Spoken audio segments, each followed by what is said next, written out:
Selamat pagi anak-anak sekalian. Apa kabarnya hari ini? Semoga dalam keadaan sehat selalu. Baik, materi dalam video pembelajaran kali ini akan dibahas mengenai sejarah kontemporer dunia. Jadi anak-anak sekalian, untuk materi ini ada beberapa bagian, seperti contoh ada sejarah runtuhnya Uni Soviet, perpecahan Jerman Timur sampai pada bersatunya kembali dengan Jerman Barat, ada Vietnam Selatan dan Vietnam Utara yang kemudian bersatu menjadi Vietnam sampai dengan saat ini. Kemudian ada penghapusan apartheid di Afrika Selatan. Nah, lebih khusus dalam video kali ini akan berbicara mengenai runtuhnya Vietnam Selatan, dan yang berikutnya adalah hapusnya apartheid di Afrika Selatan. Jadi materi ini merupakan materi sejarah peminatan kelas 12 semester yang kedua. Yang pertama, runtuhnya Vietnam Selatan. Jadi anak-anak sekalian, negara Vietnam yang kita kenal saat ini ternyata memiliki sejarah yang cukup panjang. Diawali dengan yang pertama itu, Vietnam Selatan merupakan negara bentukan Prancis atau negara boneka Prancis. Jadi Prancis itu sehabis Perang Dunia II itu mendirikan negara-negara boneka di kawasan Indochina. Jadi dengan berdirinya Vietnam Selatan, otomatis Vietnam itu terpecah menjadi dua. Nah anak-anak, pendirian Vietnam Selatan oleh Prancis ini ternyata bertentangan dengan Ho Chi Minh. Ho Chi Minh ini adalah tokoh revolusi dari Vietnam. Nah, akibat perpecahan atau dibentuknya Vietnam Selatan ini, maka pecah Perang Indochina I. Itu berkisar antara tahun 1946 sampai 1954 antara Vietnam Utara berhadapan dengan Vietnam Selatan. Pada tanggal 31 Januari 1950, Vietnam Utara yang dipimpin oleh Ho Chi Minh tadi itu mendapat pengakuan dari Rusia dan Tiongkok. Jadi kalau kalian perhatikan di sini Rusia dan Tiongkok atau Uni Soviet dan Tiongkok, otomatis Vietnam Utara ini berhaluan komunis. Sementara pada 7 Februari 1950, Vietnam Selatan itu dipimpin oleh Bao Dai yang mendapat pengakuan dari Amerika Serikat dan Inggris, dan juga tentunya dari Prancis. Kenapa? Karena merupakan negara boneka yang didirikan oleh Prancis. Nah, yang berikut, akhir Perang Indochina I antara Vietnam Utara dan Vietnam Selatan ini ditandai dengan Konferensi Jenewa.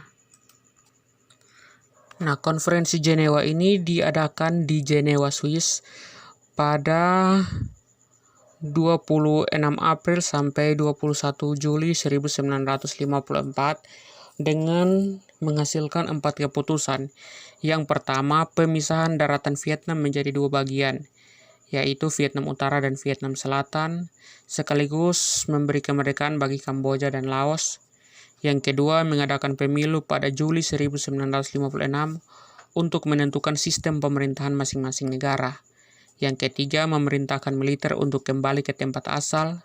Dan yang keempat, melarang kedua negara berhubungan dengan aliansi militer. Baik anak-anak, kalian bisa perhatikan di sini penyelesaian Perang Indochina I. Nah, itu dengan diadakannya Konferensi Jenewa dengan membuat garis demarkasi seperti poin tadi 1 membagi Vietnam itu menjadi 2 bagian, yaitu Vietnam Utara dan Vietnam Selatan. Nah, di antara perbatasan tersebut dipasang atau dibentuk garis demarkasi. Garis demarkasi ini merupakan garis yang memisahkan antara Vietnam Utara dan Vietnam Selatan. Baik anak-anak sekalian, yang berikut adalah Perang Indochina kedua sampai pada bersatunya Vietnam atau Vietnam bersatu. Nah, yang pertama, Perang Indochina II pecah antara tahun 1957 sampai 1975. Jadi cukup lama ini Perang Indochina kedua ini. Nah, perang ini dipicu karena Ho Chi Minh atau pemimpin Vietnam Utara itu bersikeras ingin menghancurkan Vietnam Selatan. Kenapa demikian? Karena pembentukan Vietnam Selatan ini dianggap sebagai penghalang persatuan Vietnam yang telah ia cita-citakan.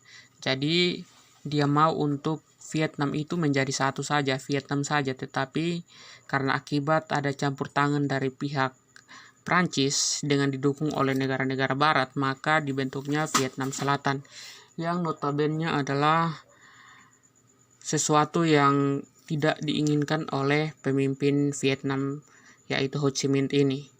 Nah, perang ini berlangsung cukup lama sampai pada tahun 1970 terjadi perundingan gencatan senjata. Kenapa demikian? Karena perang yang berkepanjangan itu ternyata membuat kerugian yang cukup besar, ditambah lagi dengan banyaknya korban jiwa yang berjatuhan antara kedua pihak. Maka kemudian pada tahun 1972 diumumkan negara-negara pengawas gencatan senjata. Jadi ada beberapa negara menjadi pengawas, yaitu Kanada, Hungaria, Polandia, dan juga salah satunya adalah negara Indonesia. Nah, setelah terjadi gencatan senjata, maka perang ini bisa dikatakan hampir berakhir. Namun tiba-tiba Vietnam Utara menyerang Vietnam Selatan, sehingga Amerika Serikat menjadi sangat marah. Kemudian menghancurkan lalu lintas laut dan juga menghancurkan jalur komunikasi di Vietnam Utara. Nah, ketika mendapat serangan dari Amerika Serikat, maka Vietnam Utara menyepakati untuk gencatan senjata dengan ditandatanganinya sebuah perjanjian di Paris tanggal 27 Januari 1973. Nah, pada April 1975, Vietnam Utara kembali menyerang Vietnam Selatan. Nah, ini kota yang dituju adalah kota Saigon, ibu kota Vietnam Selatan. Nah, masyarakat Vietnam Selatan pun panik dan mulai mengungsi ke wilayah Amerika Serikat menggunakan 5 kapal induk Amerika Serikat yang telah dikirim. Nah, saat itu Vietnam Selatan kekurangan militer. Nah, serangan bertubi-tubi yang dilakukan pada 30 April 1975 menyebabkan Vietnam Selatan runtuh ketika atau setelah kota Saigon dikuasai.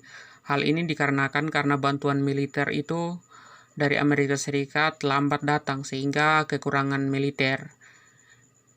Nah, ketika kekurangan militer, maka Vietnam Selatan ini dapat dikuasai oleh Vietnam Utara tadi yang telah melakukan penyerangan itu. Maka pada tanggal 2 Juli 1976, Vietnam resmi bersatu menjadi Vietnam. Jadi bukan Vietnam Utara dan Vietnam Selatan lagi. Nah, untuk data mengenai negara Vietnam, kalian bisa perhatikan di samping sini ada beberapa informasi sedikit yang sudah ditampilkan atau sudah ditambahkan. Yang kedua adalah apartheid di Afrika Selatan. Nah, anak-anak, apartheid itu merupakan sistem pemisahan ras yang diterapkan oleh suatu pemerintahan. Nah, apartheid ini dipraktikkan oleh Belanda di Afrika Selatan sekitar abad ke-20, hingga kemudian baru dihapuskan pada tahun 1990.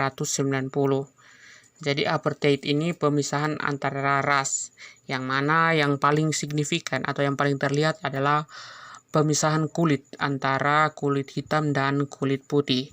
Jadi kalian bisa perhatikan ilustrasi atau gambar dua yang Pak sudah teruskan atau sampaikan di samping ini, yaitu hanya yang warna putih atau warna kulit itu putih. Nah, di sini di Afrika Selatan jadi ada pemisahan antara orang berkulit putih dan ada orang berkulit hitam.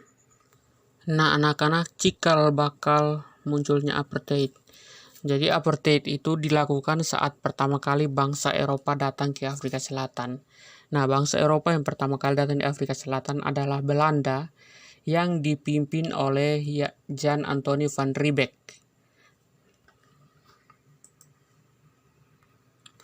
Nah, masalah warna kulit menjadi pangkal masalah apartheid. Mengapa demikian?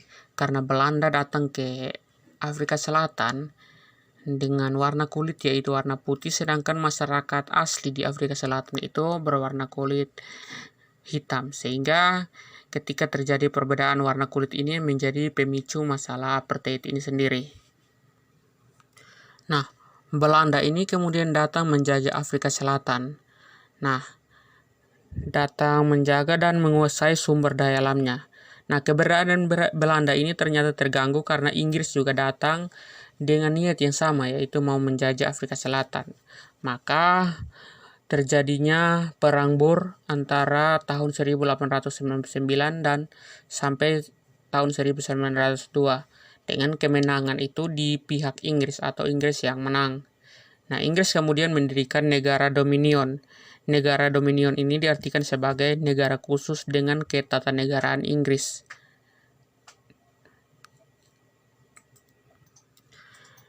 Inggris kemudian berhasil mempersatukan wilayah Afrika Selatan dengan presidennya yaitu Hendrik Sherwood. Nah, disinilah pemisahan warna kulit yang menimbulkan diskriminasi. Nah, kebijakan pemisahan kulit ini antara kulit putih dan kulit hitam ini justru menimbulkan diskriminasi antara keduanya. Karena dengan kebijakan ini dikeluarkan, maka bisa dikatakan terjadi pemisahan, baik itu tempat, baik itu pemisahan sosial, dan lain sebagainya. Jadi dalam artian orang hitam dan orang kulit putih itu tidak boleh bersama. Nah, ini yang menimbulkan diskriminasi ras. Baik pemberlakuan apartheid di Afrika Selatan itu diberlakukan beberapa aturan untuk bagaimana bisa menjaga atau memerdekakan ras mereka, dalam hal ini Inggris di Afrika Selatan. Yang pertama adalah Undang-Undang Tanah. Nah, undang-undang ini yaitu undang-undang yang melarang orang kulit hitam memiliki tanah di luar wilayah tempat tinggal yang telah ditentukan. Yang kedua adalah Undang-Undang Area, yaitu undang-undang yang mengatur pemisahan tempat tinggal orang-orang kulit putih dan orang-orang kulit hitam. Yang ketiga adalah Undang-Undang Registrasi atau Pendaftaran Penduduk, yaitu undang-undang yang mewajibkan semua orang kulit hitam untuk mendaftarkan diri menurut kelompok suku masing-masing. Nah, jadi ini ketiga aturan ini yang diterapkan oleh Inggris di wilayah Afrika Selatan. Baik, yang berikut adalah perjuangan melawan apartheid. Nah, awalnya orang-orang kulit hitam tidak mengerti bahwa kebijakan yang dikeluarkan oleh pemerintah Inggris ternyata merupakan diskriminasi rasial. Lambat laun mulai mengerti dan mulai paham, sehingga melakukan perlawanan. Nah, mereka melakukan perlawanan ini dengan membentuk organisasi modern, yakni African National Congress. Nah, African National Congress ini merupakan partai politik yang dibentuk untuk mengalahkan dominasi kulit putih pada tahun 1952 di bawah kepemimpinan Nelson Mandela.